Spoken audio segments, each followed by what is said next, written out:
OTS est là pour tous vos besoins en matériel électronique et électroménager. Sistra Technologies est une société de prestation de services et de commerce, évoluant dans le domaine des nouvelles technologies de l'information et de la communication, la fourniture de matériels biomédicaux, la bioinformatique. Pour tous vos besoins en librairie, papeterie, matériel informatique, appareils électroniques et divers, rendez-vous chez AKD Informatique. CJT vous est présenté par ESG, École supérieure de gestion. ESG, École supérieure de gestion, spécialisée dans la formation des métiers de la comptabilité et de la gestion d'entreprise. Dimanche 21 novembre 2021, mesdames et messieurs, bonsoir et bienvenue dans ce web JT hebdomadaire sur Actuel Média. À présent, les titres.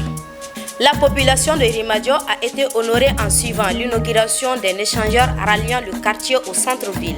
Après plus de 2 ans de travaux, le viaduc devrait permettre d'amoindrir l'embouteillage.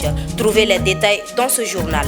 Les habits traditionnels à l'honneur dans ce JT. Nous parlerons de ces beaux tissus aux motifs significatifs et culturels. Dans l'interview de la semaine, retrouvez l'intervention des médecins sur les mesures préventives en ce début de saison froide au Mali. Mesdames et messieurs, encore une fois de plus, bienvenue dans ce web JT hebdomadaire. Comme annoncé dans les titres, ce lundi 15 novembre 2021, le Premier ministre Dr Shokele Kokala Maïga, à son côté le ministre de l'Infrastructure et des Équipements, ainsi que plusieurs membres du gouvernement, ont procédé à l'inauguration de l'échangeur de Irimadio, situé sur la route nationale RN6.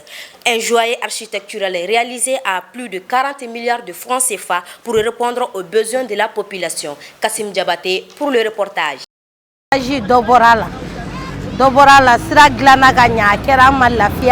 C'en est fini les poussières aveuglantes et les embouteillages monstres à Irimadio. En tout cas,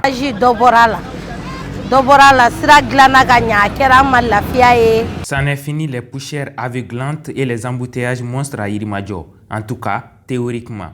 La RN6 a un nouveau joyau, un viaduc. Selon le ministère de l'Infrastructure, la réalisation de cette œuvre a coûté à l'État plus de 40 milliards de francs CFA.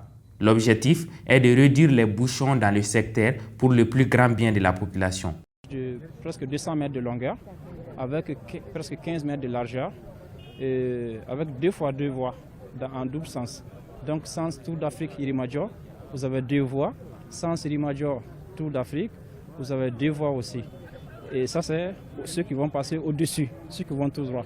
Maintenant sens Tour d'Afrique, 3e pont, vous avez un passage bas, donc ils passent en bas. Voilà. Donc ce qui évite des conflits de circulation entre ceux qui viennent tout droit et ceux qui veulent virer vers le 3e pont. Dans le sens inverse aussi, ceux qui quittent le 3e pont, qui veulent aller soit vers la Tour d'Afrique, ou soit vers Irimadio, ou bien vers Ségou, vers Bagneda, en tout cas qui veulent sortir de Bamako, tout ceci, ils viennent, ils virent à gauche et ils vont vers direction Ségou. Pour les vendeurs de la place, cette réalisation est un ouf de soulagement, même s'ils craignent des excès de vitesse de certains usagers. On connaît nous bolé sans air n'enga uta don don quoi. Parce que à coup là quoi, côté la jigini descend jigini quoi. On ne connaît même pas bolé quoi. On connaît pas ta don don quoi. Donc sans air ni bolé quoi, na na fa bare nye, bolé fa ntuku yala ro munu be ka na fa bare nya quoi. Parce que a chama ba pusar là. Bon, a chama ba dachi là quoi. Sans air a nyana re a chama ba de bola wula fa on re kun tesira fo soro ya. Vraiment. Chama ba munu meta falaje sa olubu clé. Il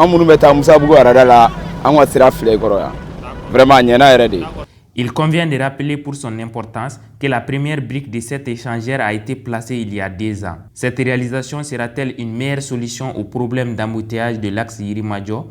En attendant de savoir, l'échangeur inauguré depuis lundi reste ouvert et praticable. Important à rappeler, la RN6 reste l'une des routes les plus accidentogènes du pays.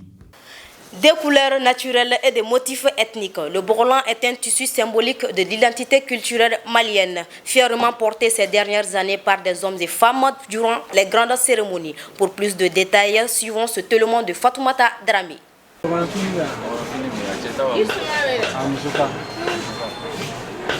Fabriqué de manière artisanale, le borolan est un savoir-faire traditionnel et originaire du Mali. Il est commercialisé localement au Mali depuis les années 70. La production s'est intensifiée vers 1980 et en 2000, le tissu a été exporté dans le monde entier. Autrefois, le borolan était réservé aux chasseurs, guerriers et guérisseurs. Aujourd'hui, il est porté par tous et permet d'identifier les différentes ethnies, Bambara, Malinké, Sarakolé, Kasonké et bien d'autres, durant les événements culturels. Il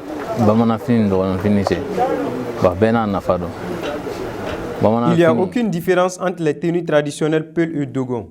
Elles sont fabriquées de la même manière, seuls les dessins diffèrent. Auparavant, nos principaux clients étaient les Blancs. Mais maintenant, les Maliens commencent à y prendre.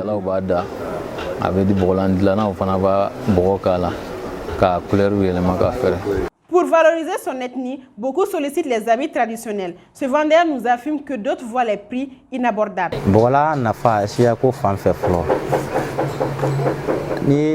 L'importance du bogolan est qu'il permet d'identifier les différentes ethnies durant les cérémonies culturelles. Beaucoup de Maliens se plaignent du prix des tenues traditionnelles et préfèrent acheter les habits extérieurs. Et pourtant, ce qu'ils ignorent est que ces tenues traditionnelles sont fabriquées chez nous. Elles permettent également de valoriser nos cultures. Ils doivent être les principaux acteurs pour le développement de leur pays.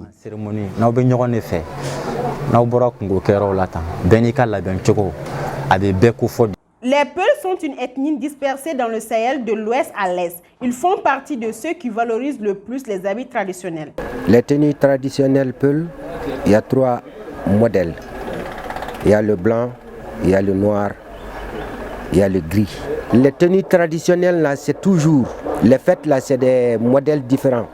C'est en tenue broderie, en laine, noir ou blanc.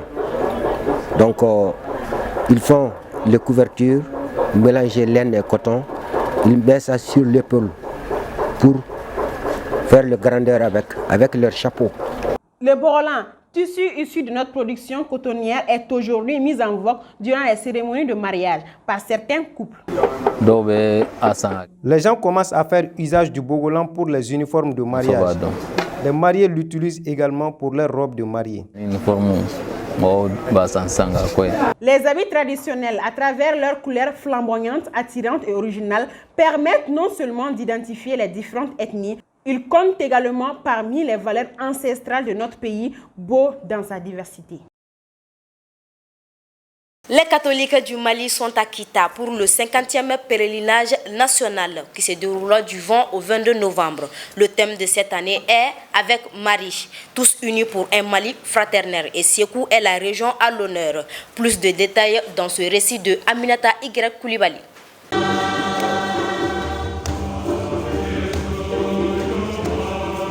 La ville de Kita a été prise d'assaut ce samedi par les pèlerins catholiques et des adeptes d'autres confessions. Ils étaient plus de 7000 pèlerins venus de tous les diocèses du Mali pour l'occasion. Des pèlerins marcheurs ont commencé depuis le lundi dernier leur pèlerinage à pied vers Kita à Kati et y sont arrivés le jeudi. Monsieur Bruno Koulibaly, président des pèlerins marcheurs, se dit satisfait de la mobilisation de cette édition. La vie en question est une marche d'un monde à un autre monde. Ce qui fait que nous faisons cette marche chaque année parce que ça nous permet de se convertir, de connaître la pénitence. La tenue de ce pèlerinage est annuelle. Son organisation est rotative entre les diocèses qui comptent l'Église du Mali. Cette année, l'organisation est confiée à Ségou. Ce pèlerinage, 50e Dijar, a pour thème « Avec Marie, tous unis pour un Mali fraternel ». Le choix de ce thème, selon les organisateurs, répond aux problèmes de cohésion et paix que vit le Mali. Cet élan solidaire pour l'instauration d'une fraternité solide et constructive au Mali, nous voici au pied de Marie, Notre-Dame, afin qu'elle nous aide à transformer ces vœux en une réalité concrète qui soit celle où, dans la diversité de nos appartenances, nous acceptons de nous accueillir, de cheminer ensemble et de bâtir, main dans la main, un Mali nouveau et fraternel. L'arrivée des pèlerins a été effective ce samedi. La première journée a été marquée par les confessions et surtout par les cérémonies d'hommage aux premiers missionnaires. Johnny Kunandi a fait Sababounima. Oui, il a fallu que des hommes et des femmes que l'on appelle missionnaires quittent leur pays au nom du Christ pour que nous aujourd'hui nous soyons appelés chrétiens. La graine qu'ils ont sémée en terre malienne a grandi, fleuri et a donné des fruits. Évêques, prêtres, religieux, religieuses, catéchistes et fidèles laïcs, nous venons ici leur rendre hommage et remercier Dieu pour leur travail. Prier et rendre grâce à Dieu pour le don d'eux-mêmes qu'ils nous ont fait. Que Marie, la mère des missionnaires, soit toujours leur avocate afin qu'ils demeurent dans la joie de ce qu'ils ont aimé et servi. Bougies et chapelets à main, les fidèles se sont dirigés vers la colline mariale pour la veillée. La grande messe, suivie du salut du Saint-Sacrement, a clôturé cette 50e édition de pèlerinage national, ce dimanche 21 novembre 2021. Pour un rappel, Kita est la ville qui a reçu les premiers pères missionnaires en 1888 et abrite depuis 50 ans le pèlerinage national de l'Église catholique du Mali.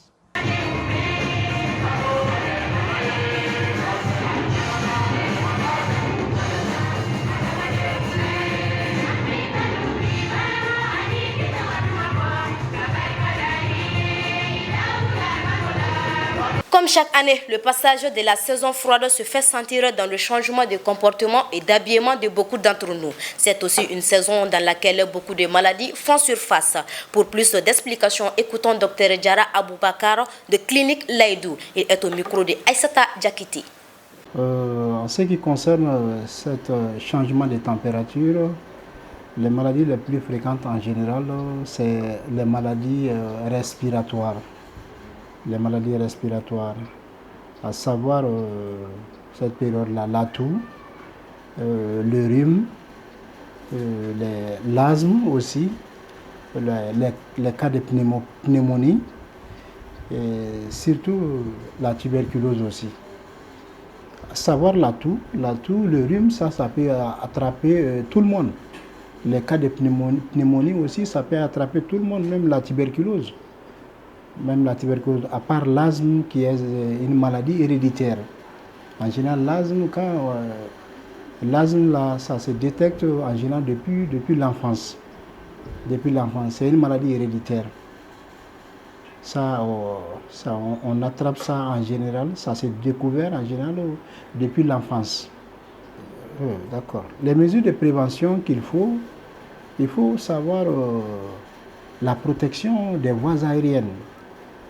Savoir souvent les huiles de protection. On peut utiliser des huiles de protection. On peut utiliser des habits. Des habits à savoir couvrir la poitrine. On peut couvrir la poitrine avec des habits, des boubous, des manches longues. Vous voyez, souvent on peut utiliser des pommades. Des pommades au niveau des poitrines, des pommades au niveau des narines. Voilà, c'est différentes mesures de prévention qu'on peut utiliser. À présent, place à l'actualité nationale et internationale en bref avec Mamadou Bilali Koulibaly. Après le sommet extraordinaire des chefs d'État de la CEDEAO le 7 novembre dernier, l'organisation régionale met en exécution ses sanctions en dévoilant les noms des 149 personnalités maliennes qui sont visées par ces sanctions individuelles. Tous les membres du gouvernement, hormis le ministre des Affaires étrangères, Abdoulaye Diop, et tous les membres de l'organe législatif, le CNT. Le président de la transition également a été épargné, sûrement pour donner une chance aux négociations. Du côté des autorités maliennes, aucune réaction pour l'instant. Pour rappel, les personnalités sanctionnées ne devront pas voyager hors du pays et leurs comptes extérieurs sont gelés. La rentrée judiciaire 2021-2022 a eu lieu ce jeudi 18 novembre 2021 à la Cour suprême de Bamako. La cérémonie placée sous la présidence du colonel Assimi Goïta, président de la transition et également président du Conseil supérieur de la magistrature. Les thèmes étaient rôle de la justice dans la lutte contre le blanchissement des capitaux et le financement du terrorisme. Le président a surtout mis l'accent sur les conséquences de l'expansion du terrorisme dans notre pays. Quant aux autorités judiciaires, ils affirment leur détermination à vaincre ce mal depuis la racine. Au Burkina, un convoi militaire français bloqué toujours à l'entrée de la ville de Kaya depuis 3 nuits. Le convoi se trouve à une centaine de kilomètres de Kaya, mais les manifestants venus spontanément empêchent les Français d'aller au Niger. Certains demandent l'extinction du matériel transporté par les convois. La situation reste tendue ce samedi, l'on attendait notamment des tirs de sommation. Malgré tout, des médiations sont en cours. Au Soudan, près d'un mois après le coup d'état militaire au Soudan, un accord a été conclu entre l'ancien premier ministre civil Abdallah Hamdok et les militaires au pouvoir. C'est là pour son retour au pouvoir et la libération des responsables civils arrêtés lors du coup d'état. Cependant, la tension reste à son comble. Les partisans du transfert complet du pouvoir aux civils ont appelé à manifester ce dimanche 21 novembre. Les secours espagnols ont débarqué les corps de 2 migrants retrouvés morts dans leurs embarcations aux abords des Canaries le 18 novembre dernier. Ajouté aux chiffres, cela porte au total de 900 corps d'exilés tentant de rejoindre l'Espagne depuis les côtes ouest africaines depuis janvier 2021.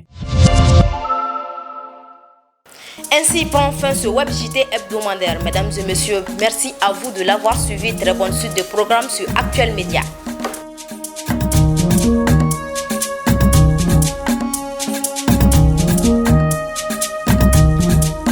CJT vous a été présenté par ESG, École supérieure de gestion. ESG, École supérieure de gestion, spécialisée dans la formation des métiers de la comptabilité et de la gestion d'entreprise.